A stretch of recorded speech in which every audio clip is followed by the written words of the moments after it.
So it seems that most of the rules from the Gladius task force are out there on the internet. Let's talk through the rules, stratagems and enhancements that are available to the Space Marine Strike Force at launch.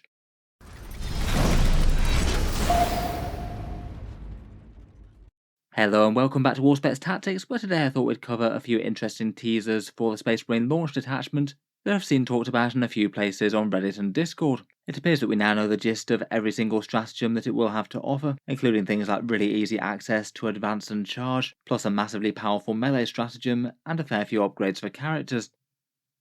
As I'm sure most of you are well aware by now, at 10th edition launch, Games Workshop is going to unleash some downloadable indexes. The Space Marine one should be around sometime this week if rumours are to be believed, containing all the points to play as Space Marines in 10th edition.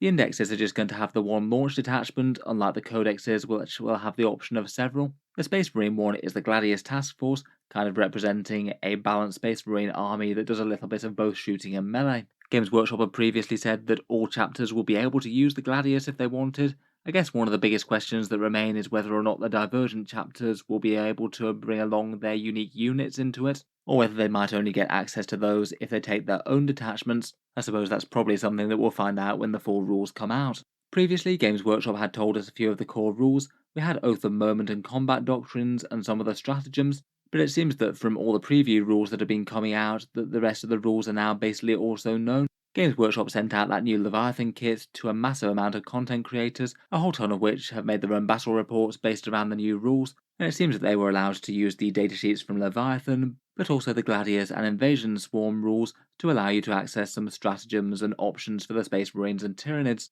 I've seen a few small summaries of the collated rules put together from different battle reports, and most of this comes from a helpful Reddit guide on the Competitive 40k webpage, which I'll link below. A couple of the details seem a little bit uncertain, and I guess we might still be missing a few details until the full text of the stratagems comes out, but it looks like the vast majority of the stuff is here, and it is indeed looking like Space Marines have some powerful options. Let's take a look at what's come out so far.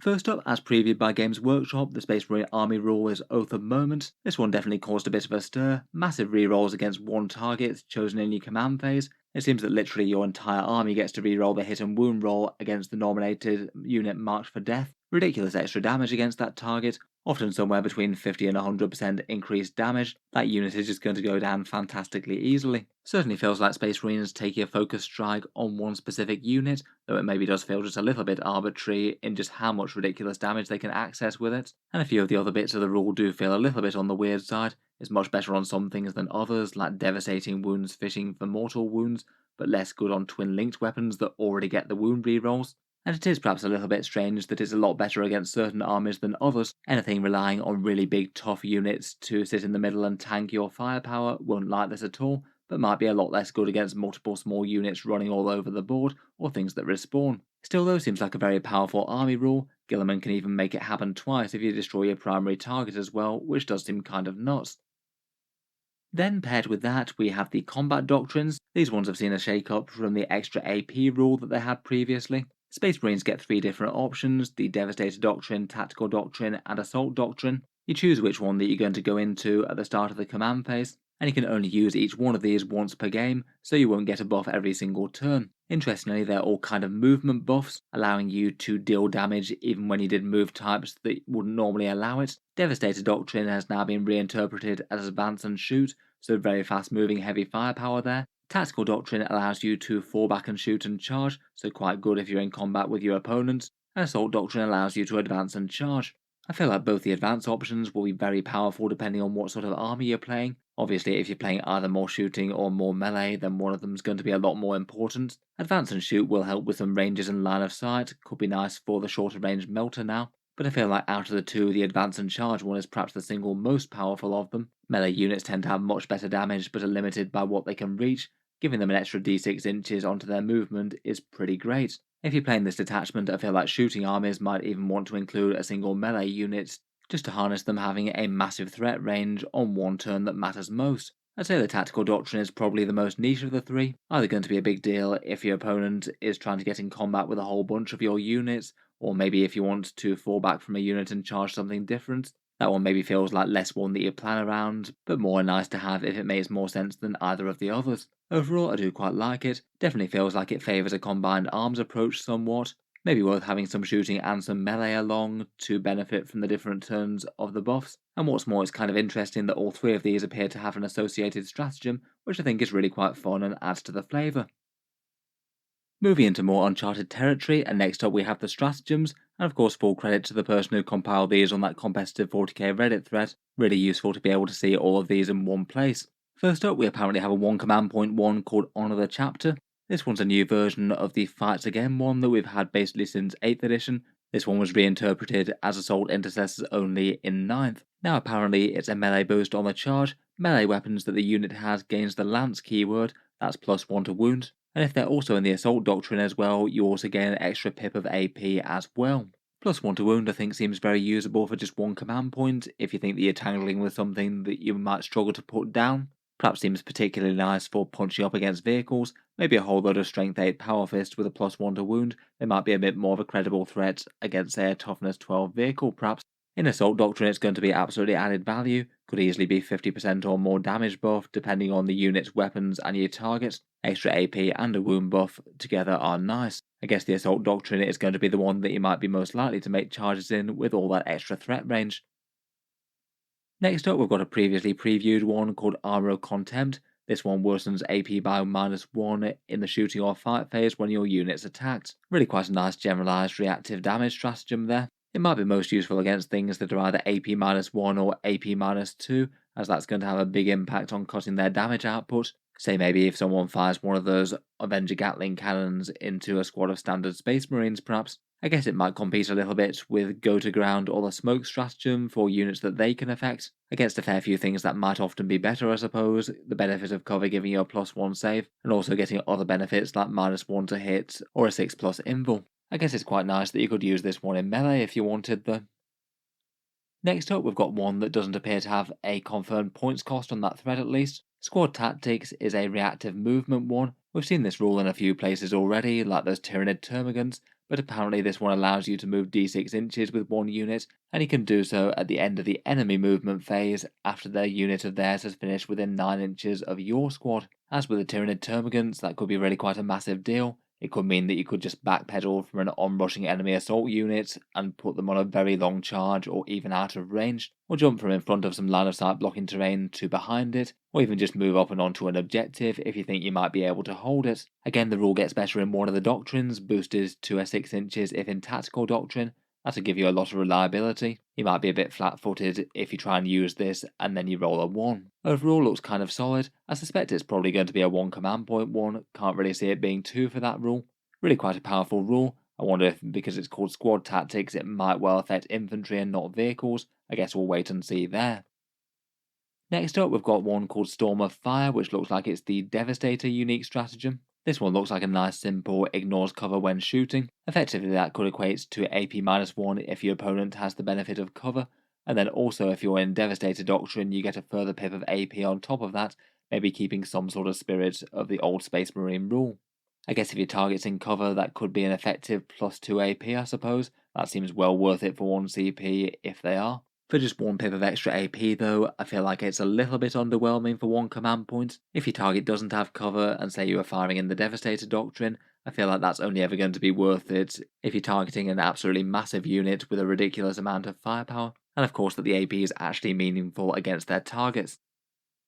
Next up we've got another previewed one in Only in Death Does Duty End. This one's the Fights in Death one for any Adeptus Astartes unit. It costs 2 command points, and you kind of have to correctly predict that your units are going to die, as you trigger this when they're selected as the target of an attack, as opposed to when the models are actually removed as casualties or anything. I guess if your unit does surprisingly survive, then they'll still get to fight anyway, but you might have just thrown 2 CP down the drain. Overall, it's definitely a bit of a higher cost one. Potentially really quite a big swing to the game though, as it is with say the Chaos Space Marines creations of Bile when they had unrestricted access to this. You do have the potential for dangerous enemy melee units basically running in and killing one of yours, but then also getting just dragged down in return as well. Definitely a nice one to be able to threaten if you've got some good combat units and your opponent has to try and kill them in melee.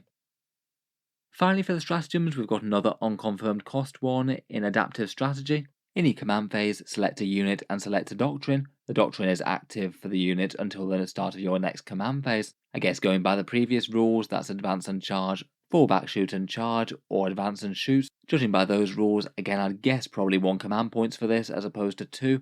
I feel like most of those are going to be pretty situational if you're paying 2 CP for them. If it is indeed just 1 command point though, then it seems pretty excellent and could be used in a whole load of different ways. Advance and charge is really powerful and that's easily worth a command point. Fallback, shoot and charge is pretty excellent if you've got a big scary melee unit that's going to have its shooting ruined in combat. And advance and shoot maybe seems a little bit more niche, but it still might be usable in the right situation. Say for example if you need to advance to reach an objective, but your unit's also got some very good guns as well that you'd really want to be firing at the enemy.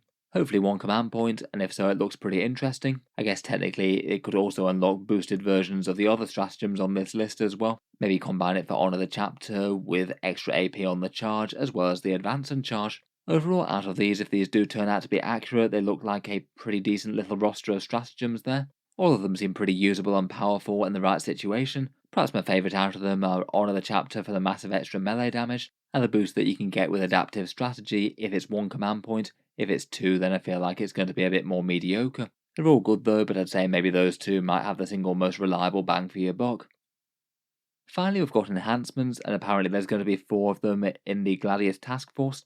Currently I'm not sure whether there's any official confirmation whether they'll cost points or not. I believe in one of the livestream open games they teased that it might well cost points after all, even if you don't wind up paying CP for them. I guess we won't know for guaranteed until they either confirm it or we see the actual points cost document.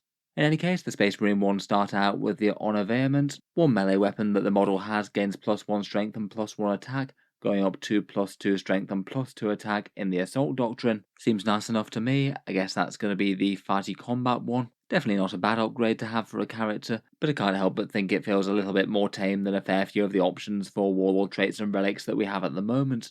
I feel like there's going to be a fair few fighting melee build characters that just aren't quite as outstanding without Warlord traits and relics to back them up. Next up we've got the Artificer armor. The model gains a 2+ save and a 5+ feel no pain. Seems very solid as a survivability boost to just about anything really. I guess it's going to be most valuable on anything that didn't already have a 2+ save, or particularly if they didn't have an invul as well. Maybe the Gravis Captain could be a pretty interesting target for that I suppose. He does have an invul save, but going from a 3 to a 2 will help out against small arms, and the 5+ feel no pain seems quite nice on the new tanky toughness 6 profile. Then we've got one called Bolter Discipline, which grants sustained hits 1, presumably at ranged only. If that turns out to be accurate, it seems like really quite a nice one. Will be interesting to see what sort of units that can apply to. I guess on paper it could be kind of nice for things like those Stern Guard veterans, or maybe some Hellblasters perhaps. If that one didn't cost too many points or anything, that would seem very nice on just about any shooting unit.